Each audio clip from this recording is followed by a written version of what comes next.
Hi friends, सरकारी तैयारी में आपका स्वागत है। आज का जो हमारा टॉपिक है इनक्वालिटीज़, रीजनिंग का एक महत्वपूर्ण टॉपिक और सिंपल भी है। इसके आप कुछ बेसिक चीज़ों के बारे में आपको बताऊंगा इसमें। हेलो फ्रेंड्स, आज का हमारा टॉपिक है इनइक्वालिटी।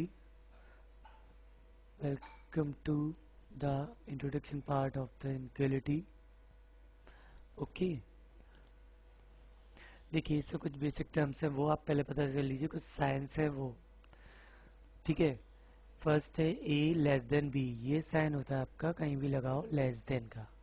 ओके, इसका मतलब हो गया ए छोटा है बी से। ये ओपन हो रहा है, देखिए बी की तरफ ओपन हो रहा है, यानी वो बड़ा हो जाता है। ये बी की तरफ मुंह खुला है ना इसका, तो यानी ये बी बड़ा है, यानी ये छोटा है बी से। फॉर एग्जाम्पल से ही मैंने आपको बताया है, एग्जाम्पल से 10 लेस देन 11, यानी 10 11 से छोटा है। या 9, या 9 लिख सकते हैं, या 10 लिख दें, यानी 9 10 से छोटा है। ये क्लियर हो रहा है, इतना तो सबको मालूम ही होगा आप लोगों को। ये बेसिक टर्म्स है। मैथ सीखी है आपने, अगर मैथ नहीं भी सीखी है तो बस आपको इतना दिमाग में रखना है, ये अगर आ रहा है साइन, मुंह जिसकी तरफ ओपन हो रहा है वो आपका बड़ा है।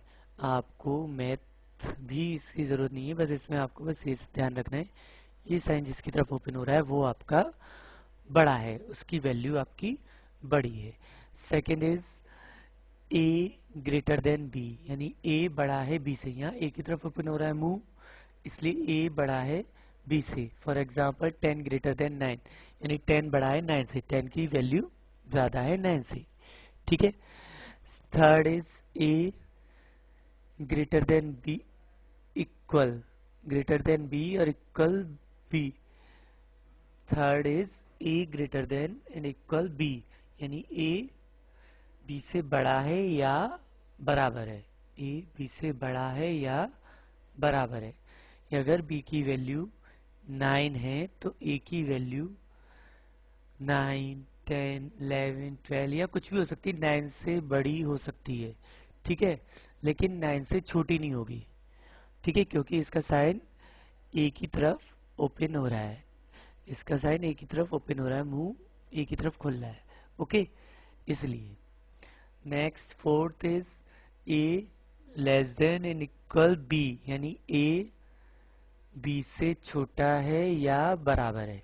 ए बी से छोटा है या बराबर। यदि ए की वैल्यू 10 है तो बी की 11 12 या फिर 13 14 जो भी कुछ भी हो सकती है, लेकिन 10 से बड़ी होगी या 10 के बराबर हो सकती है, लेकिन 10 से छोटी नहीं हो सकती। इसके बाद है ए इक्वल टू बी, यानी ए बराबर बी, ए बी के बराबर है, यानी दोनों की वैल्यू सेम है, ठीक है। इसके कुछ शॉर्ट ट्रिक्स है, वो भी आप सीख लीजिए। अगर सेम साइन आ रहे हैं, जैसे देखिए ये आ रहा है इक्वल देन, दोनों साइन, इसका मतलब हो गया आपको क्या यूज करना है, इक्वल। लेस देन, दोनों इक्वल साइन है, ये भी सेम साइन है, कॉमन साइन, तो आप क्या यूज करेंगे, सेम साइन यही यूज करेंगे, लेस देन। अगर आपका ये आ रहा है लेस देन इक्वल, तो आप क्या यूज करेंगे, लेस देन इक्वल। सिमिलरली अगर equal than greater than and equal आ रहा है, ग्रेटर देन एंड इक्वल, तो आप कौन सा साइन यूज करेंगे, ग्रेटर देन इक्वल, यानी कॉमन साइन, मतलब कॉमन, ठीक है, वही साइन यूज करेंगे आप। इसके बाद है, देखिए इक्वल के साथ कोई भी साइन यूज हो रहा है तो आप वो साइन यूज करेंगे। इक्वल के साथ यहाँ कौन सा साइन यूज हो रहा है, ग्रेटर देन, तो आप यहाँ क्या यूज करेंगे, ग्रेटर देन। इक्वल के साथ यहाँ कौन सा यूज हो रहा है, लेस देन, तो आप क्या यूज करेंगे, लेस देन। यहाँ इक्वल के साथ यूज हो रहा है लेस देन एंड इक्वल, तो यहाँ आप क्या यूज करेंगे, लेस देन एंड इक्वल, ठीक है। यहाँ इक्वल के साथ यूज हो रहा है ग्रेटर देन एंड इक्वल, तो आप क्या यूज करेंगे, ग्रेटर देन इक्वल। बस इसे कुछ चीज समझने की जरूरत है, इक्वल के साथ जो भी साइन यूज हो रहा है आपको वही साइन यूज करना है, ठीक है। अगर डिफरेंट साइन आ जाती है, अगर डिफरेंट डायरेक्शन, देखिए इसका मुंह इस तरफ है और इसका मुंह इस तरफ है, तो इससे कोई कंक्लूजन नहीं निकलेगा, ठीक है। यहाँ कॉमन साइन है तो आप ये यूज करेंगे, लेकिन अगर डिफरेंट साइन है तो आप कोई रिलेशन नहीं बनेगा, ठीक है। सिमिलरली यहाँ देखिए, यहाँ है greater than and less then, कोई रिलेशन नहीं बनेगा। यहाँ ग्रेटर देन इक्वल है एंड लेस देन इक्वल है तो यहाँ भी कोई रिलेशन नहीं बनेगा, दोनों डिफरेंट हैं। यहाँ equal and less than and equal है और ग्रेटर देन एंड इक्वल दोनों ही डिफरेंट है, यहाँ भी कोई रिलेशन नहीं बनेगा। ठीक है, क्लियर हो गया। अब नेक्स्ट आगे बढ़ते हैं, कुछ टॉपिक से आपको और क्लियर हो जाएगा। देखिए A greater than B greater than C, यानी ए बी से बड़ा है, बी सी से बड़ा है। जब मैं इसकी शॉर्ट ट्रिक बता दे रहा हूँ, अगर आपको ग्रेटर देन ये दोनों साइन दिखे तो आपका फाइनल कंक्लूजन क्या होगा, ग्रेटर देन, यानी सेम साइन वही आएगा। ठीक है, अगर आपको लेस देन तो final conclusion less than equal and less than equal तो final conclusion less than equal, यानी सेम साइन, यानी सेम डायरेक्शन में अगर सेम आ रहे हैं तो आपका फाइनल कंक्लूजन भी आपका यही होगा। ओके, अगर आपका आ रहा है ग्रेटर देन इक्वल तो आपका फाइनल कंक्लूजन क्या होगा, ग्रेटर देन इक्वल। ठीक है,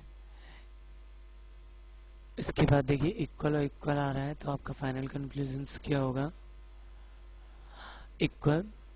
ठीक है, इसको दिमाग में रखिए, सेम साइन वही आएगा। नेक्स्ट अगर इक्वल के साथ जो भी साइन यूज हो रहा है आप वही यूज करेंगे। यहाँ देखिए इक्वल के साथ कौन सा साइन यूज हो रहा है, ग्रेटर देन, तो हमारा फाइनल कंक्लूजन क्या होगा, ग्रेटर देन। इक्वल के साथ यूज हो रहा है लेस देन तो हमारा फाइनल कंक्लूजन लेस देन। अब इक्वल के साथ यहाँ यूज हो रहा है लेस देन इक्वल तो यहाँ भी फाइनल कंक्लूजन हमारा क्या आएगा, लेस देन इक्वल। यहाँ इक्वल के साथ क्या यूज हो रहा है, नीचे आप देखिए ग्रेटर देन इक्वल तो यहाँ हमारा फाइनल कंक्लूजन क्या आएगा, लेस देन इक्वल। ठीक है, इक्वल के साथ जो भी साइन यूज हो रहे हैं वो हमारा फाइनल कंक्लूजन होगा। ठीक है, इसके बाद देखिए अगर डिफरेंट साइन है जैसे less than and equal than है तो हमारा कोई कंक्लूजन नहीं निकलेगा। Less than and equal greater than अलग अलग साइन है तो हमारा कोई भी कंक्लूजन नहीं निकलेगा। जैसे ग्रेटर देन इक्वल, देखिए अपोजिट डायरेक्शन में, आप ऐसे भी समझ सकते हैं। आपको अगर आपने मैथ नहीं सीखी है तो भी आप समझ लीजिए, अगर ये अपोजिट डायरेक्शन में है तो भी आप समझ लीजिए कोई फाइनल कंक्लूजन नहीं निकलेगा। ठीक है, less than equal greater than equal, यहाँ भी है ना अपोजिट डायरेक्शन में है, यहाँ भी है ना कोई कंक्लूजन निकलेगा। इसका मीन्स हो गया no conclusions. Okay, no conclusions. ठीक है, इसलिए ओके दैट्स क्लियर। देखिए फ्रेंड्स, मैं आपको इसमें कुछ और कंसेप्ट से क्लियर कर दे रहा हूँ, आपको अच्छे से आसानी से समझ में आ जाएगा। देखिए हमारा फर्स्ट कंसेप्ट है A greater than B, B greater than C. A greater than B, B greater than C, यानी ए बी से बड़ा है, बी सी से बड़ा है। जब ए बी से बड़ा है और बी सी से बड़ा है, जब ए बड़ा है बी से और बी सी से बड़ा है तो जाहिर सी बात है हमारा ए भी बड़ा होगा सी से। ओके, और फिलहाल मैंने अभी आपको है ना पहले भी क्लियर कर चुका हूँ, अभी लास्ट की सेम साइन है तो हमारा फाइनल कंक्लूजन क्या आएगा, यही आएगा, देख लीजिए आप। तो हमारा फाइनल कंक्लूजन क्या आ रहा है, ए ग्रेटर देन सी। ठीक है, और सेकंड कंसेप्ट है A less than B, B less than C, यानी ए बी से छोटा है, बी सी से छोटा है। ओके, यानी दोनों ए बी से छोटा है और बी सी से छोटा है, तो ऑटोमेटिकली आपको क्लियर हो रहा है कि ए सी से छोटा होगा। और यहाँ भी सेम साइन है दोनों, तो हमारा यहाँ क्लियर क्या हो रहा है, हम ये साइन यूज करेंगे तो हमारा फाइनल कंक्लूजन क्या आ रहा है, ये less than. Okay, next third concept है हमारा A greater than B and A greater than B less than C, यानी ए बी से बड़ा है, बी सी से छोटा है। यहाँ दोनों डिफरेंट साइन है, दोनों अलग अलग डायरेक्शन में। मैंने आपको पहले भी क्लियर किया था, अगर दोनों डिफरेंट साइन है तो कोई रिलेशन नहीं बनेगा, कोई कंक्लूजन नहीं निकलेगा। ओके, नेक्स्ट फोर्थ भी सिमिलर है जस्ट थर्ड की, जैसे A greater than A less than B, B greater than C, यानी ए बी से छोटा है और बी सी से बड़ा है। यहाँ भी हम कोई रिलेशन नहीं बता पाएंगे क्योंकि दोनों में डिफरेंट साइन है, दोनों अलग अलग डायरेक्शन है, ये इसका मुंह इस तरफ है, इसका मुंह इस तरफ है, तो कोई हमारा फाइनल कंक्लूजन नहीं निकलेगा। इसके बाद देखिए हमारा फिफ्थ कंसेप्ट है A greater than B equal C, यानी ए बी से बड़ा है और बी सी के बराबर है, यानी ए बी से बड़ा है और बी सी के बराबर है, यानी ए भी सी से बड़ा होगा। ओके, जब ए, हम यहाँ इसको इग्नोर कर सकते हैं ना, इस इक्वल को इग्नोर कर सकते हैं। जब b इक्वल टू सी तो c equal to b. Okay, तो हम यहाँ इग्नोर कर सकते हैं। तो इससे क्लियर हो रहा है, मैंने अभी आपको ऊपर क्लियर भी कर दिया था।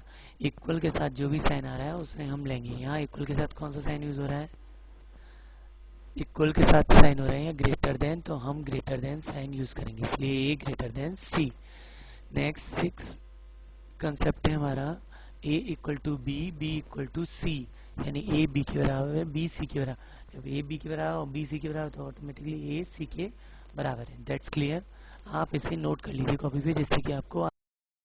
फ्रेंड्स देखिए हमारा सेवेंथ कंसेप्ट है a greater than equal b, b greater than equal c, यानी a b से बड़ा है या बराबर है और b c से बड़ा है या बराबर है। तो इसका फाइनल कंक्लूजन क्या आएगा? मैंने आपको पहले क्लियर कर दिया था, अगर सेम साइन होती हैं तो आपका फाइनल कंक्लूजन क्या आएगा? वही कंक्लूजन आएगा। सो इसलिए a greater than equal c, a greater than equal c, final conclusion ये आएगा। एट्थ कंसेप्ट है हमारा, ये अपोजिट डायरेक्शन में आपको ऑलरेडी क्लियर हो रहा है। देखिए a less than equal b, b greater than equal c, यानी a b से छोटा है या बराबर है, b c से बड़ा है या बराबर है। इनके बीच में कोई रिलेशन नहीं बनेगा, डिफरेंट साइन है तो नो रिलेशन। ओके, कोई नहीं बनेगा रिलेशन। ओके, हमारा इसके बाद है ninth concept a greater than b, b greater than equal c। दोनों में कॉमन क्या है साइन? दोनों में कॉमन साइन कौन सा है? हमारा यहाँ ग्रेटर है कॉमन, दोनों में ग्रेटर कॉमन है, इसलिए हमारा इनके बीच में a और c के बीच में रिलेशन बनेगा a ग्रेटर देन c। इसके बाद देखिए हमारा सेम ये इसके जैसा ही है, a greater than equal b greater than c। दोनों में यहाँ भी कॉमन कौन सा साइन है? Greater than. तो हमारे यहाँ फाइनल कंक्लूजन क्या आएगा? Greater than. ओके, इसके बाद है 11 a less than b less than equal c। यहाँ हमारा दोनों में कॉमन साइन कौन सा है? Less than. तो हमारा फाइनल कंक्लूजन क्या निकलेगा? a और c के बीच में a less than c। Next 12th a less than equal b, b less than c, यानी a b से छोटा है या बराबर है और b c से छोटा है। तो दोनों में कॉमन साइन हमारा क्या है? ये लेस देन। तो हमारा फाइनल कंक्लूजन क्या निकलेगा? Less then, a less than c। इसके बाद हमारा 13th है a less than equal b less than equal c, means a b से छोटा है या बराबर है, b c से छोटा है या बराबर है। दोनों कॉमन साइन है, दोनों में सेम साइन है, कोई डिफरेंट नहीं है। तो हमारा फाइनल कंक्लूजन वही आएगा, a less than equal c, a less than equal c। ये बाई मिस्टेक b प्रिंट हो गया है, आप इसे c कर लीजिए, a less than equal c। हमारा 14th कंसेप्ट है a less than equal b greater than c, यानी a b से छोटा या बराबर है और b c से बड़ा है। तो दोनों साइन डिफरेंट है, तो हमारा फाइनल कंक्लूजन कोई नहीं निकलेगा, इनमें कोई भी निष्कर्ष नहीं निकाल सकते हम। ओके, आप इसे नोट। हमारे YouTube के सरकारी तैयारी के चैनल को प्लीज़ सब्सक्राइब कीजिए और साथ ही हमारी सरकारी तैयारी के फेसबुक पेज को लाइक कीजिए। अगर आप हमें कोई एडवाइस देना चाहते हो तो प्लीज़ हमें कमेंट कीजिए।